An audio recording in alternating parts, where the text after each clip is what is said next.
কিতাব নাযিল করলাম হাযা হুয়া হাযা কুরআনুল কারীম। সুবহানাল্লাহ।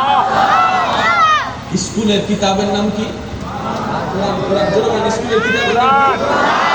আওয়াজটা একটু বড় লাগবে। স্কুলের কিতাবের নাম কি? এবার স্কুলও আছে, কোরআনও আছে, কিতাবও আছে। স্কুলও আছে, কিতাবও আছে। এবার দরকার কি? পড়ানে ওয়ালা একজন লাগবে না? পড়ানে ওয়ালা তো লাগবে, ছাত্র তো আমরা না। স্কুলও আছে, কিতাবও আছে, পড়ানে ওয়ালা লাগবে। রব্বুল আলামিনকে বললাম, ইয়া রব, স্কুলও পেলাম তোমার দয়ায়, কিতাবও পেলাম তোমার দয়ায়, শিক্ষক কোথায়? রব্বুল আলামিন বলে, তোদের জন্য শিক্ষক আমি পাঠাই দিলাম, যাকে আর রহমান আল্লামাল কোরআন বলে। আমি রব কোরআন আগে থেকে শিখাই দিয়েছি।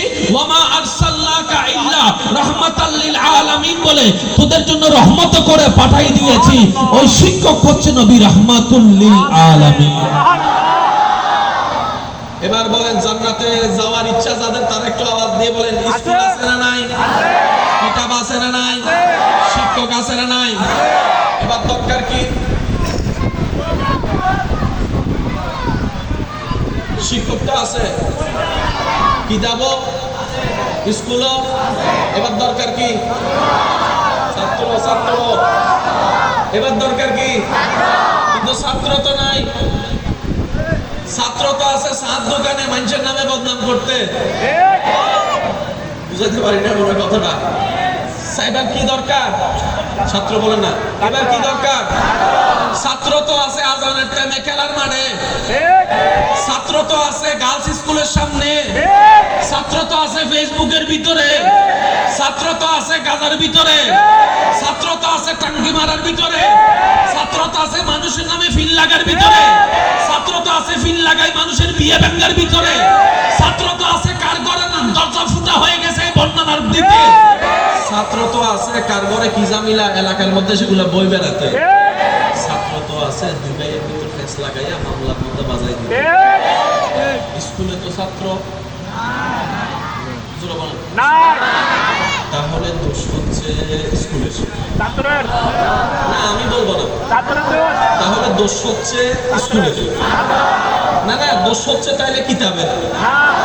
আওয়াজ দিয়ে বলেন তো, দোষ কাদের? ছাত্র কারা? এবার বলেন, দোষ কাদের? আওয়াজ এটা কিন্তু শুরু হইলে কিন্তু আমি মারি দিন বাজে বাজে শুরু হইলে। দোষ কাদের? দোষ কাদের?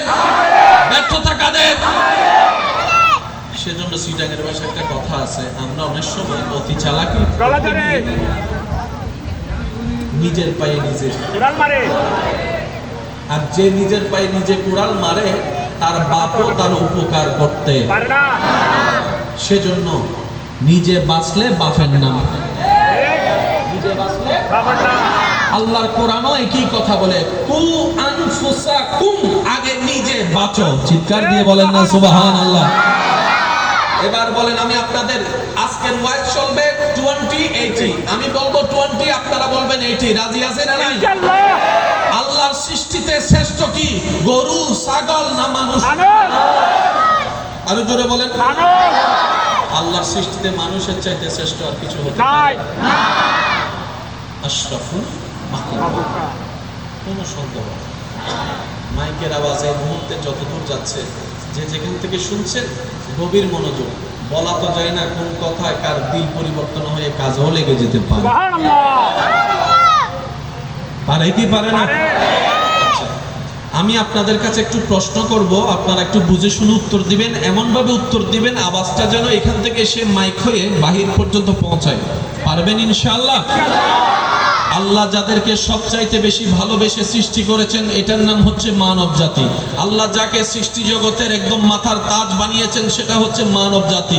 আল্লাহ যাকে আকল নামক নিয়ামত দান করেছেন, সেটা হচ্ছে মানব জাতি। আল্লাহ যাকে জ্ঞানের নূর দান করেছেন, এটা হচ্ছে মানব জাতি। আল্লাহ যাকে বাদশাহিত্ব দান করেছেন, এটা হচ্ছে মানব জাতি। আল্লাহ যাকে রাজত্ব করার সুযোগ দিয়েছেন, এটা হচ্ছে মানব জাতি।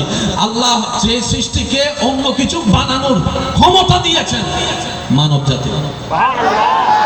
গরু এই পর্যন্ত কিছু বানাইছে না, কিন্তু আপনি আমি এগুলা বানাইছি, এগুলা বানাইছি, এগুলা বানাইছি। আপনি আমি না হলেও তো আমাদের মতো তো দেখতে ওয়ালারে তো বানাইছে, অন্য সৃষ্টি কিছু বানাতে পারে না।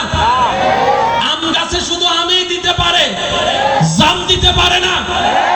আল্লাহ মানব জাতিকে ব্রেইনে এমন কোয়ালিটি দান করেছেন, আমার মা বোনকে যাইয়া জিজ্ঞেস করেন, আমার মা বোনেরা একটা দুইটা রান্না শিকার পর নিজের জ্ঞান দিয়ে কত রকমের রান্না বানাই ফেলতে পারে, কথা বলেন ঠিক কিনা?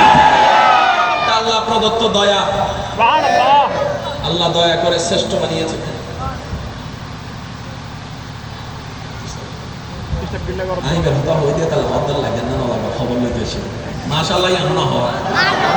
আরেকটু জোরে বলেন না মাশাআল্লাহ। সকলের মহব্বত কবুল করুন। ইমানদার ভাইরা, আল্লাহ শ্রেষ্ঠ বানিয়েছেন কাকে? মানুষকে। বলেন তো কাকে? আচ্ছা, আল্লাহ সৃষ্টিতে আপন করেছেন মানুষকে নিজের বান্দা বলে, কারো তো কোনো সন্দেহ, সেজন্য আমরা নাম রাখি আব্দুল্লাহ, আল্লাহর বান্দা।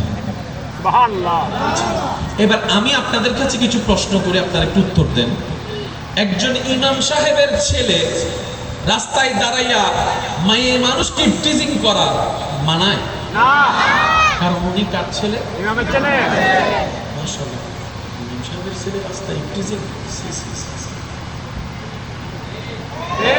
আচ্ছা, একজন ডাক্তারের ছেলে রাস্তাঘাটে বসে গাঁজা খাওয়া মানে? তোর বাপ কোথায়, তুই কি করস? একটু জোরে বলেন না রে। তুই যে বাপের পরিচয় দিয়ে চলিস, বাপের স্ট্যাটাসটা তো রক্ষা করতে হবে। এবার বলেন আমরা কার বান্দা? জোরে বলেন আমরা কার বান্দা? এবার আমি আপনাদেরকে প্রশ্ন করব, আপনারা একটু উত্তর দিবেন। আল্লাহর বান্দা যদি হয়, আল্লাহর বান্দা কি মানুষের জায়গা দখল করতে পারে? তাহলে যারা জায়গা দখল করতেছে ওরা কে? বুঝেন বুঝেন। আমি আবার বলছি, মাইকের আওয়াজ যতদূর যাচ্ছে একটু খেয়াল করবেন। কষ্ট হচ্ছে না তো আমাদের? আমরা নিজের লাভ চাই, ঠিক কি না? ওই নিজের লাভের জন্য আমি আমার দোষ খুঁজবো, আপনি আপনার দোষ খুঁজবেন। পারবেন তো ইনশাআল্লাহ? ইনশাআল্লাহ।